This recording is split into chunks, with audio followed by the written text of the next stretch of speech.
Deputy CM post ఇచ్చి ఆయనకు ఒక హెలికాప్టర్ కొనిచ్చేసిన తర్వాత ఆయనకి ఈ రాష్ట్రంతో సంబంధం లేనట్టుగా ఆయన ప్రభుత్వ వాహనాల్లో హైదరాబాద్ లో షూటింగ్లు చేసుకుంటూ ఎంజాయ్ చేస్తున్నాడు. దాని మీద ఈ మధ్యలో ఒక రిటైర్డ్ ఐఏఎస్ ఆఫీసర్ కేసు కూడా వేయటం మీ అందరూ గమనించారు. అంటే బాధ్యత లేని ఒక పవన్ కళ్యాణ్ నమ్మిన ఓటేసిన వాళ్ళు ఈరోజు ఆలోచించాలి. ఒక నాయకుడు అంటే సినిమా కాదు, 2.5 గంటలో అయిపోయేదానికి మనకు నచ్చినట్టుగా మనము షూట్ చేసి రిలీజ్ చేయొచ్చు.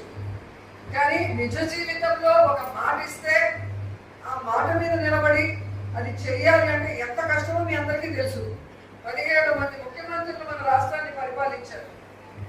అందరూ కూడా ఎంత చేయగలమో అంతే చేసేవాళ్ళు. నాకు తెలిసి వైఎస్ఆర్ గారు, జగన్ గారు మాత్రమే ఆ లైన్ దాటి ప్రజలకి చేయాలి అని చెప్పి చిత్తశుద్ధిగా చేసిన వ్యక్తులు.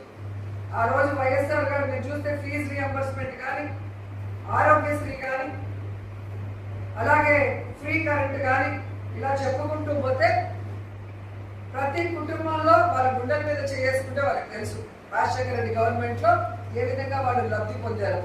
దాదాపుగా 48 లక్షల ఇళ్లు కట్టించారు. ఏ రాష్ట్రంలో జరిగిందో ఒకసారి ఆలోచించండి. అలాగే తన తండ్రి ఆశయాన్ని ముందుకు తీసుకెళ్లాలి అనుకున్న జగన్మోహన్ రెడ్డి గారు తండ్రికి మించి ఇంకా ఈరోజు ప్రతి ఇంటికి నాకు ఓటు అయిపోయినా పర్లేదు, కులం చూడం, మతం చూడం, పార్టీ చూడమని పేదవాడు అర్హుడైతే చాలు, ప్రతి వెల్ఫేర్ ప్రతి ఇంటికి ప్రతి వ్యక్తి ఎలిజిబిలిటీ ఉంటే ఇవ్వాలి అని చెప్పి ఇచ్చిన వ్యక్తి. మళ్ళీ ఇచ్చారా లేదా వెరిఫై చేయడానికి మళ్ళీ ఎమ్మెల్యేలని, మంత్రుల్ని, ఎంపీల్ని ప్రతి ఇంటికి పంపించిన గొప్ప వ్యక్తి జగన్మోహన్ రెడ్డి గారు. ఎందుకంటే మామూలుగా ఒక పథకం పెడితే ఒక 10 మందికి ఇచ్చి మామ అనిపిస్తారు. చంద్రబాబు నాయుడు గారు చూశారు కదా, మొన్న ఫస్ట్ ఇయర్ నామాలు పెట్టాడు అమ్మఒడి, రెండో ఇయర్ ఇస్తున్నామని 15,000 ఎవరికైనా కరెక్ట్ గా పడినా 7,000, 8,000, 9,000 ఇది ఏం లెక్క మనకు అర్థం కాదు. అలాగే ఇప్పుడు రైతులకు 20,000 ఇస్తా అన్నారు. ఓ 10 మందికి ఇస్తే 10 మందిలో 7,000, 5,000, 11,000 రైతులకు ఓన్లీ 5,000 వేసారంట, 20,000 అని చెప్పి. అంటే ఆలోచించండి, అంటే పబ్లిసిటీ కోసం నలుగురికి ఇచ్చామని చెప్పుకోవడమే తప్ప చెప్పింది ఇచ్చామా లేదనేది పట్టించుకోరు. కానీ జగన్మోహన్ రెడ్డి గారు చెప్పింది చెప్పినట్టు ఇవ్వడమే కాకుండా ఇంకా ఎవరైనా మిస్ అయ్యారేమో ఇంటింటికి వెళ్ళి చూడండి అన్నారు. అంటే ఎంత చిత్తశుద్ధిగా ప్రజలకు చేయాలి అనుకుంటున్నారో మనమందరం కూడా గమనించాల్సిన విషయం. ఈరోజు నేను ఒకటే అడుగుతున్నాను చంద్రబాబు నాయుడిని, కూటమి ప్రభుత్వాన్ని. ఈరోజు కేంద్రంలో మేమే, రాష్ట్రంలో మేమే, డబుల్ ఇంజన్ ప్రభుత్వం అదే అంటున్నారు కదా, మీ మీద ప్రభుత్వం ఆధారపడి సెంట్రల్లో ఉంది కదా, మరి ఎందుకు మీరు ఈ రాష్ట్రానికి తీసుకురావాల్సిన ఏమి తీసుకురాలేకపోతున్నారో నేను అడుగుతున్నాను. యూరియా విషయమే చూడండి, కేంద్రం పంపించిన దాన్ని బ్లాక్ మార్కెట్ లో అమ్మేసుకున్నారు. రైతులు క్యూలు కట్టి నిలబడితే వాళ్ళకి మొండి చేయి చూపిస్తారు. పత్రికల్లో ఏమో అన్ని సఫిషియెంట్ గా సహకార కేంద్రాల్లో పెట్టాం, సాక్షి పేపర్ వైఎస్ఆర్సీపీ అబద్ధం చెప్తుంది, సోషల్ మీడియాలో ఫేక్ పబ్లిసిటీ చేస్తుంది అన్నారు. ఈ ఫోటో ఫేక్ చూడండి, సాక్షిలో వచ్చినట్లే ఉన్న వార్తను ఉన్నట్టుగా సాక్షిలో వేశారు. లంకపల్లి సొసైటీ వద్ద బారులు తిన్న రైతులు యూరియా కోసం. సో ఇది అబద్ధం అని వాళ్ళు క్యాబినెట్ మీటింగ్ పెట్టి ఫేక్ల పని పడతాం రైతుల ముసుగులో వైసీపీ రాజకీయం. గ్రాఫిక్ లో తీసామా మనం ఫోటో, యూరియా దొరకలేదు, రైతులు బారులు తీరున్నారు కాబట్టి ఆ ఫోటోలు వేశాం. సరే, నేను చంద్రబాబు నాయుడిని, వ్యవసాయ మంత్రి అచ్చెన్నాయుడిని అడుగుతున్నాను, సాక్షి మీద వైసీపీ మీద బురద చల్లడానికి ఎప్పుడెప్పుడు వైసీపీ నాయకుల మీద సాక్షి మీద కేసులు పట్టాలన్న ఆలోచన తప్ప ఇది జరుగుతుంది నిజమా కాదా అని ఎప్పుడైనా ఆలోచించారా? నిజమా కాదా అని ఎప్పుడైనా ఆలోచించారా? ఎందుకు ఈ మాట నేను అంటున్నానంటే, వాళ్ళ పచ్చపత్రిక ఈనాడులోనే ఎంత పెద్ద న్యూస్, యూరియా ఏదయ్యా దుకాణాల దగ్గర రైతుల పడిగాపులు, అదే అదనపు వసూళ్లు. ఇది ఈనాడులో వచ్చిన వార్త. అలాగే మీరు చూస్తే ఆంధ్రజ్యోతిలో యూరియా పెద్దలు పెద్దలు. అరకులంగా ఎరువుల పంపిణీపై ఆగ్రహం.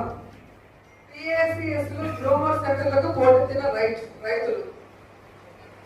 అలాగే ఇంకా లోపల కూడా పెద్ద న్యూస్ వేశారు ఆంధ్రజ్యోతి వాళ్ళే. యూరియా ఇవ్వండి అయ్యా. ఎక్కడెక్కడ రైతులు బాగు తీరారు, ఎక్కడెక్కడ రైతులు పోరాటం చేస్తున్నారు, ఎక్కడెక్కడ రైతులు నిరసన చేస్తున్నారో క్లియర్ గా ఆంధ్రజ్యోతి రాసింది. మరి సాక్షిలో వచ్చిన దానికి వైసీపీ వాళ్ళు ఫేక్ ప్రచారం అంటే, మరి ఈనాడు ఆంధ్రజ్యోతిలో వచ్చింది కూడా ఫేక్ ప్రచారం అని అడుగుతున్నాం. సిగ్గుండాలి. 4వసారి ముఖ్యమంత్రి అయిన చంద్రబాబు నాయుడికి రాష్ట్రంలో రైతులు పడే కష్టాలు చెప్పడానికి ఇంటెలిజెన్స్ లేదా? మీ మంత్రులు లేరా? నియోజకవర్గాల్లో ఎమ్మెల్యేలు లేరా? నేను అడుగుతున్నాను. కుప్పంలో రైతులు ఈరోజు ఎరువుల కోసం, యూరియా కోసం క్యూలు కట్టి నిల్చున్నారంటే సిగ్గుపడాలి మీరు. అచ్చెన్నాయుడు, శ్రీకాకుళం జిల్లా, నీ సొంత జిల్లాలో రైతులు కొట్టుకుంటున్నారు యూరియా కోసం, ఎరువుల కోసం. నువ్వు సిగ్గుపడాలి. అడ్డదిడ్డంగా తీరి పెరగడం కాదు. రైతులకు ఏం చేస్తున్నావు ఒకసారి ఆలోచించాలి. ప్రెస్ మీట్ పెట్టి చెప్తాడు సఫిషియెంట్ గా ఎరువులు, యూరియా ఉంది, ఊరికనే వీళ్ళు మాట్లాడుతున్నారు అని. మరి ఈ మాట నువ్వు క్యూలో నిల్చున్న రైతుల దగ్గరికి వచ్చి చెప్పగలవా? సఫిషియెంట్ గా ఉన్న యూరియా, ఎరువులు మీరు కామెడీకి నిల్చున్నారు, మీకు తెలియదు అక్కడ నిల్చున్నారు అని రైతుల దగ్గరికి వెళ్ళి చెప్పగలరా? ఎక్కడెక్కడ సహకార సంఘాల దగ్గర రైతులు నిల్చున్నారు అక్కడికి వెళ్ళి చెప్పగలరా అని అడుగుతున్నా. ఈరోజు ఇంతమంది ఎంపీలు ఉన్నారు. సెంట్రల్ గవర్నమెంట్ లో మీ అన్న కొడుకు మినిస్టర్ గా ఉన్నాడు, సెంట్రల్ మినిస్టర్ గా రామ్మోహన్ నాయుడు. మాట్లాడి తెచ్చుకోలేరా కేంద్రం నుంచి? మీ మీద ఆధారపడి బతుకుతుంది కదా ప్రభుత్వం చెప్పుకుంటున్నారు కదా, ఎందుకు వారు తీసుకురావట్లేదు? ఈ రోజు వరకు వైఎస్ఆర్సీపీ వాళ్ళు పోరాటం చేసేంత వరకు విజిలెన్స్ వాళ్ళు కూడా ఎందుకు ఈ కొరత వచ్చింది అనేది చూడట్లా. కేంద్రం ఏమో ఇచ్చింది లక్షల టన్నులు, అవన్నీ బ్లాక్ మార్కెట్ పంపించి దోచేసుకున్నారు. ఈ రోజు ప్రైవేట్ వాళ్ళు రైతుల్ని దోచుకుంటుంటే కనీసం ప్రభుత్వం దాన్ని ఫుల్ స్టాప్ కూడా పెట్టకుండా రైతుల్ని ఇంకా నాశనం చేస్తూ మళ్ళీ ప్రెస్ మీట్లు పెట్టి మన మీద దుమ్మెత్తుకోవడం ఎంతవరకు కరెక్ట్? మీరే చూస్తున్నారు. ఈరోజు నియోజకవర్గాల్లో ఎమ్మెల్యేలు, మంత్రులు, ముఖ్యమంత్రి చంద్రబాబు నాయుడుతో సహా ఇసుక దోచుకోవడం, మట్టి దోచుకోవడం, మద్యం దోచుకోవడం, ట్రాన్స్ఫర్ లో ఎలా దోచుకుందాం, గంజాని ఎలా విచ్చలవిడిగా అమ్మించి దాంట్లో దోచుకుందాం, డ్రగ్స్ ఎలాగా అమ్మించి దోచుకుందాం, ఈ పనిలో ఉన్నారు తప్ప రైతులకు ఏం కావాలి, అది మనం సకాలంలో అందించామా లేదా, యువతకు ఏం కావాలి, నిరుద్యోగికి ఏం కావాలి, మనం చెప్పిన మాట ప్రకారం చేస్తున్నామా లేదా, మహిళకు మనం రక్షణ కల్పిస్తున్నామా లేదా, మహిళకి ఇచ్చిన వాగ్దానాలు నెరవేరుస్తున్నామా లేదా, ఇక ఆలోచన లేదు. వీళ్ళు దోచుకుంటూ ఉంటారు, మనం సైలెంట్ గా ఉండాలి. అది ఎవరైనా మాట్లాడితే అది రైతైనా వాళ్ళ మీద కేసులు పెట్టి లోపల పెడతాం. ఎస్పీ లాంటి వాళ్ళే పబ్లిక్ గా ప్రెస్ మీట్లు ఇస్తున్నారు. మన జగన్మోహన్ రెడ్డి గారు మామిడి రైతులకు సపోర్టింగ్ వచ్చినప్పుడు ఎవరైనా రైతులు రోడ్డు ఎక్కి జగన్మోహన్ రెడ్డి గారికి చెప్పితే మామిడి రైతుల సమస్య, వాళ్ళని రౌడీ షీట్లు తెలుస్తామంటారు. ఇది ఎక్కడైనా ఉందా? ఏ రాష్ట్రంలో అయినా ఇంత దౌర్భాగ్యమైన పరిస్థితి? సో మీ అందరూ కూడా 9వ తేదీ జరగబోయే ఈ రైతులకి సపోర్టివ్ గా మనం ఏదైతే చేయబోతున్నామో ర్యాలీ చేసి ఆర్టీఓలకి మన ప్రాంత సమస్యలు కూడా ఓవరాల్ స్టేట్ లో ఉన్న సమస్యలతో పాటు ఆ ప్రాంతాలకి సపరేట్ గా రైతు సమస్యలు ఉంటాయి. సో అవన్నీ తెలుసుకోవడానికి ఈరోజు మిమ్మల్ని అందరినీ కూడా పిలవడం జరిగింది. సో అవన్నీ కూడా మనం ఆర్డీఓ గారికి ఇచ్చి మన పోరాటం ముందుకు తీసుకెళ్ళాలి.